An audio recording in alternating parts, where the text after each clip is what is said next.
picks a new parliament. We're looking nearly 2 decades after its president, Paul Kagame, stopped the genocide with his rebel movement at the time in that country, at where Rwanda is. Paul Kagame's Rwanda is our topic. With us to talk about it from Brussels, he is the director of Kigali-based radio station Contact FM, political analyst Albert RUDATSIMBURWA. Welcome back. Welcome from Norwich, England, Rwandan dissident René CLAUDEL MUGENZI. From Berlin, she's the Great Lakes correspondent for German newspaper Tageszeitung Simone Schlindwein. And here in the studio, Gérard PRUNIER, author of Africa's World War, Congo, the Rwandan Genocide, and the Making of a Continental Catastrophe. And from partner station AITV, George KAZOLIAS. New York Times magazine profile at the start of the month entitled The Global Elite's Favorite Strongman. In it, they profile Paul Kagame, and they, at the end, ask him to define himself. And he says, I have all these names associated with me, some of which I accept, others which are not fair. God created me in a very strange way. Gérard PRUNIER, Paul Kagame, you've known him for a long time, or you met him years ago, and he, to a lot of people, a very enigmatic figure. Well, he is. And actually he was, even including for the people who fought alongside him in the RPF during the war, even before the war. Basically, he was a Ugandan in many ways. Where is it you first met him? I met him during the genocide in Byumba in the north, because I'd been one of the few white people who went there during the war. 2 years ago, I was with the RPF in the fighting around Byumba. You know, I had the opportunity to go there at the time of the turquoise problem, let's say. When the French stepped in, Yeah. and were accused by the RPF of basically harboring those who committed the genocide. Yeah, but that was a little bit different because we were in Byumba with him, so we were not harboring anybody. The main purpose of my mission when I was there, and I was there with my good friend Jean-Christophe Ruffin, who is a very amusing fellow, who is a journalist, politician, writer, a member of the French Academy. He has many hats. And our purpose was to stop the danger of a war between the French Expeditionary Corps and the RPF, which some people on both sides, and I would not mention any names, wanted at the time, both among the Rwandese and among the French. So you meet Paul Kagame, who at the time sort of surprised the world, because when we heard him speak for the first time, he wasn't speaking French, he was speaking English. Well, of course, that was logical. He was Ugandan. You know, he left Rwanda when he was 4, I think 3 or 4. And he grew up, he was totally involved in Ugandan politics. You know, he became a Rwandese late in life. You know, this, in our time, we're a little bit short on historical facts. So at times people are seen only in the last 18 months or 2 years or 5 years, but a man's life is long. And his formative years were completely Ugandan. And in the Ugandan politics, he fought against Idi Amin. He fought in the war against Alice Lakwena. He was a companion of Museveni during the Bush years. So he was totally involved in Ugandan politics. And actually, he surprised everybody by certainly turning up as the leader of an invasion force in Rwanda. Now, what was the degree of Ugandan complicity in that or not, that is open to But that was discussion. then, this is now. Is the Paul Kagame that is there now the same man? I would say so, yes, definitely. He's a remarkable man, extremely silent, extremely concentrated. I think he's a good disciple of Machiavelli. He's a good politician, but not one on whose wrong side you want to get. I'm sure I'm saying that knowing full well that people are watching what we're saying right now.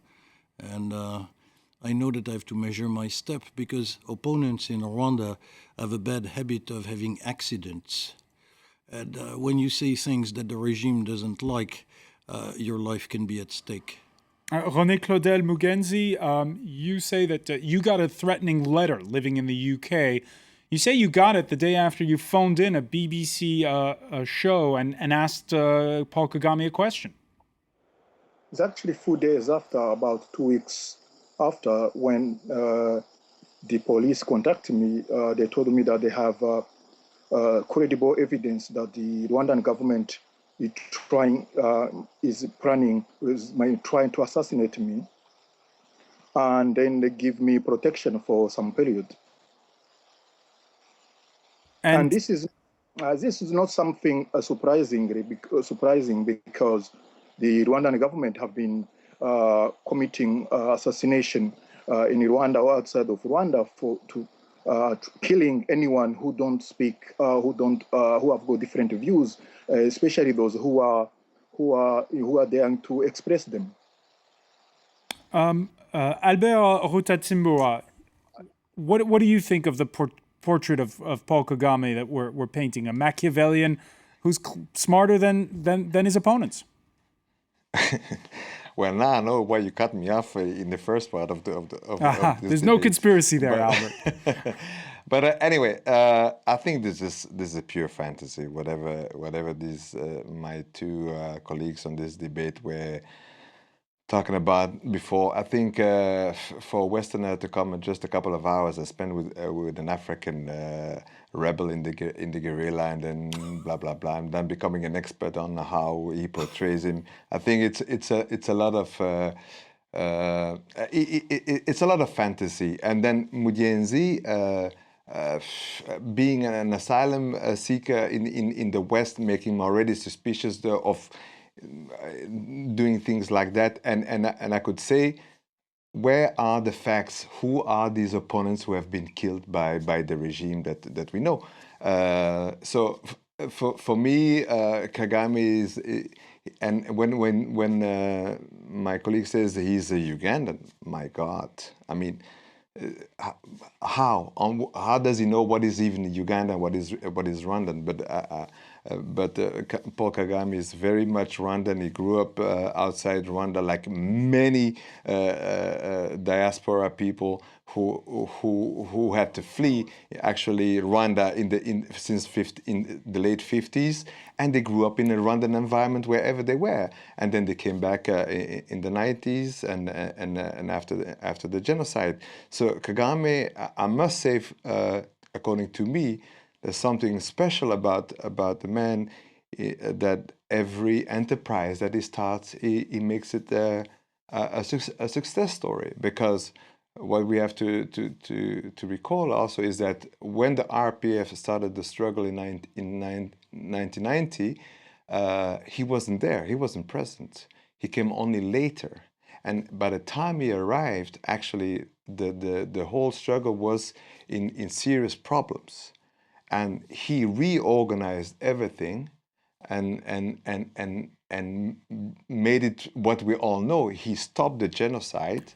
Albert, I'm sorry, I'm going to have to interrupt you for a second because we have to go to New York. The UN Secretary General, that long-awaited speech on Syria, and we're going to have to cut in now. This is Ban KiMoon speaking from the United Nations. Has concluded that chemical weapons were used on a relatively large scale in the Ghouta area of Damascus on August 21st, causing numerous casualties, particularly among civilians. This morning, I submitted a missions report to the Security Council and the member state of the United Nations. We have also posted it online for all the world to see. The team of experts led by Professor Åke Sellström deserves high praise. They faced dangerous circumstances, including a sniper attack. They did their job in record time while upholding the highest professional and scientific standards. Working with experts from the Organization for the Prohibition of Chemical Weapons, OPCW, and the World Health Organization, WHO, they showed the United Nations at its best. The report makes for chilling reading. The team gathered testimony from survivors, medical personnel, and first responders. They collected biomedical evidence and dozens of soil and environmental samples. The mission has provided the world with an impartial and independent account. The results are overwhelming and indisputable.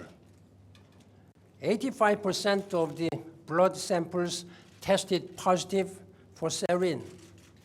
A majority of the environmental samples confirmed the use of sarin. A majority of the rockets or rockets fragments recovered were found to be carrying sarin. The findings are beyond doubt and beyond the pale.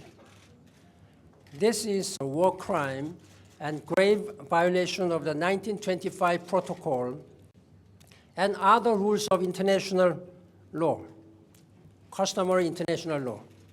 It is the most significant confirmed use of chemical weapons against civilians since Saddam Hussein used them in Halabja in 1988, and the worst use of weapons of mass destruction in the 21st century.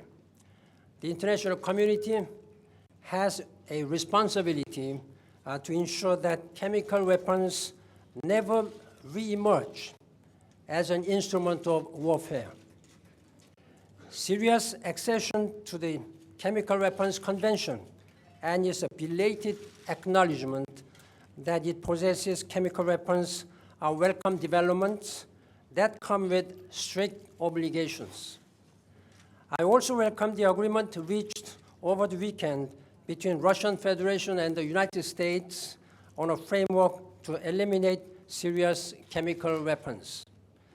I urged this morning the Security Council to act urgently to ensure enforcement and compliance with this plan. After 2.5 years of tragedy, now is the time for the Security Council to show leadership and exercise its moral and political responsibilities. There must be accountability for the use of chemical weapons. Any use of chemical weapons by anyone, anywhere, is a crime. But our message today must be more than that. Do not slaughter your people with gas. There must be also no impunity for the crimes being committed with conventional weapons. The United Nations Commission of Inquiry reported last week on a host of horrors being committed by both sides in the conflict, from murder, rape, and torture to indiscriminate shelling of civilian neighborhoods. Yet arms continue to flow to the country and the region. The humanitarian situation is desperate. People are living under siege. Families face intolerable choices between the risk of remaining in place and the risk of taking flight. Communities that once lived in relative harmony are now torn with sectarian tension. 1/3 of the country's people have fled their homes. The largest flows of refugees and internally displaced persons in many years, causing instability across the region. All of the killing must end. The fighting must end. We need to do everything we can to bring the parties to the negotiating table.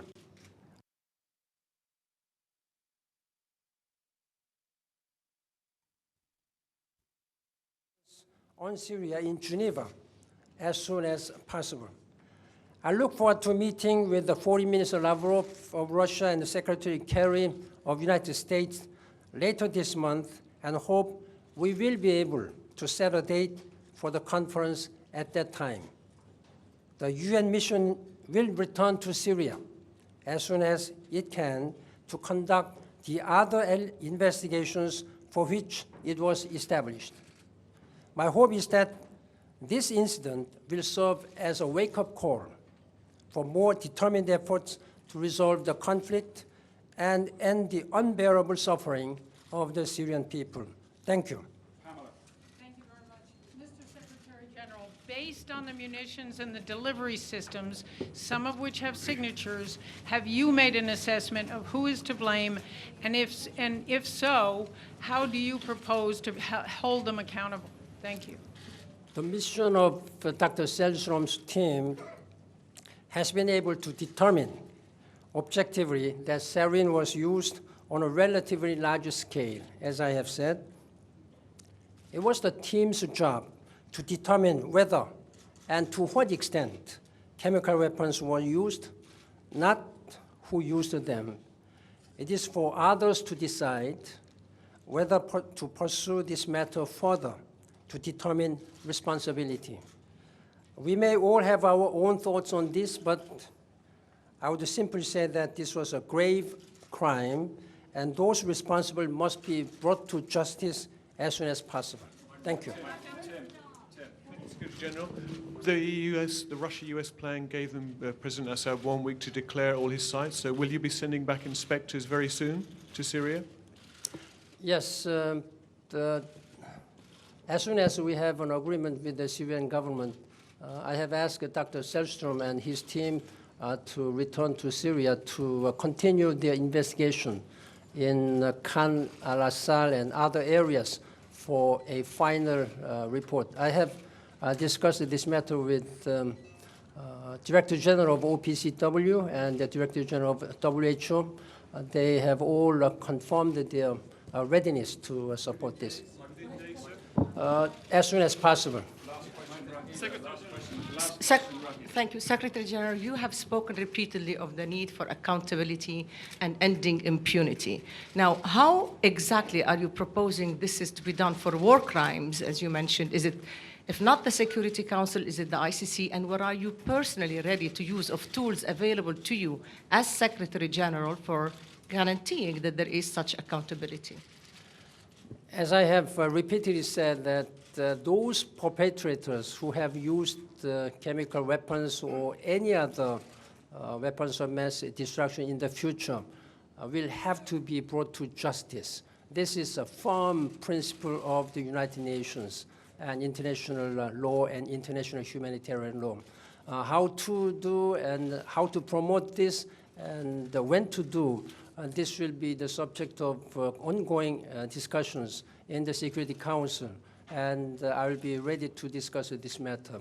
But at this time, I do not have a clear answer at this time. Thank you very much. Thank you. Thank you very much. Thank you. And there you heard it, the UN Secretary General Ban Ki-moon saying that 85% of blood samples found there in that suburb of Damascus in Ghouta tested positive for sarin. It is a war crime. Do not slaughter your people with gas, he said. But the UN Secretary General stopping short of pinning the blame on either Bashar al-Assad or Syria's rebels. We'll have, of course, much more on this at the top of the hour right here on France 24. We are in the France 24 debate. We were talking about the legacy of Kagame's Rwanda, how history will judge him. We were talking about it with our panel. Albert RUDATSIMBURWA, first it was technical issues, now you were interrupted by New York. So I'm gonna let you get the floor first on this one. Looking ahead now, there is a tipping scale, Albert, where the West has not turned a blind eye, and that is that UN report that squarely pins the blame on Rwanda for backing the M23 rebel movement in eastern Congo. The U.S. suspending military aid, others either delaying it or suspending their aid at some point. What is the right now the situation there? I know that there are peace talks going on. I just like to finish what I just started right before I was interrupted.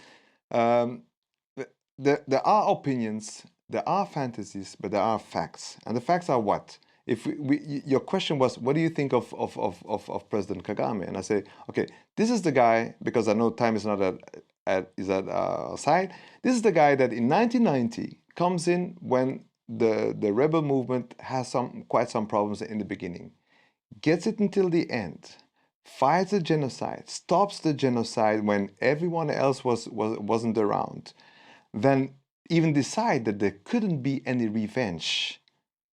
Even if it happened by individuals, it wasn't his plan, and he stopped it as much as he could, because he had to rebuild a nation. Now, how many people would have inherited of that situation, of that magnitude, and would have transformed 20 years later a situation like that into a success story? These are the real facts. Everything else is trying to find something wrong with the guy.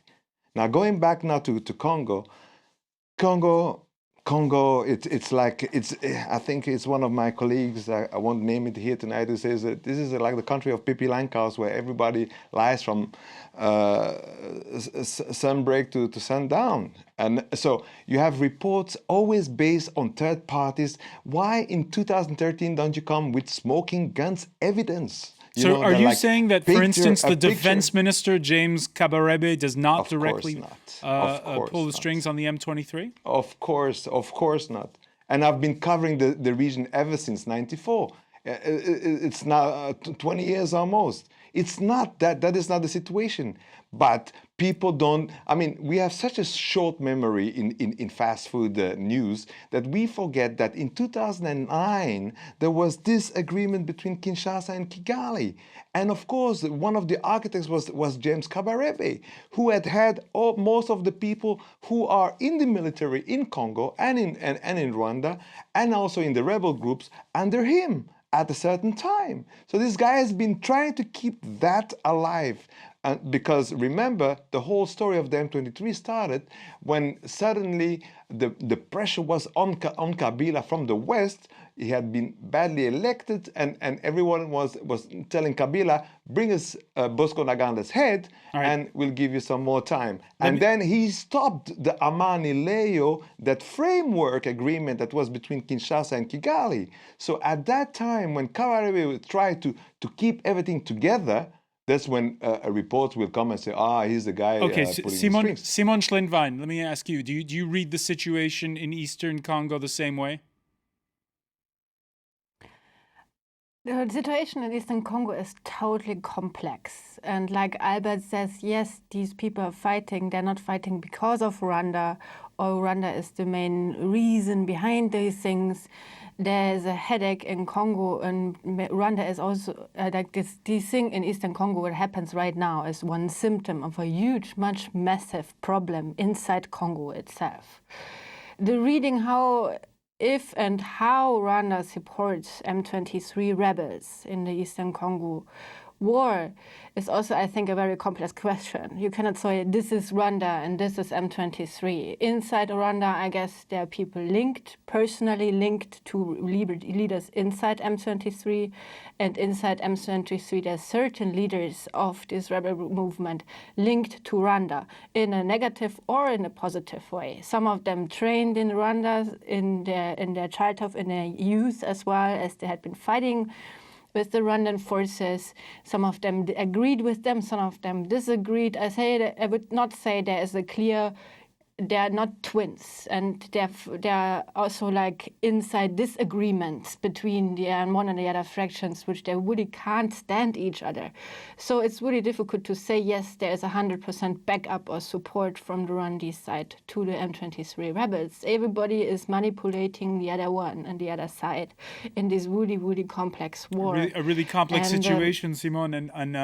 And I know that the presidents of both countries are going to be meeting both with their peace talks and also at the UN.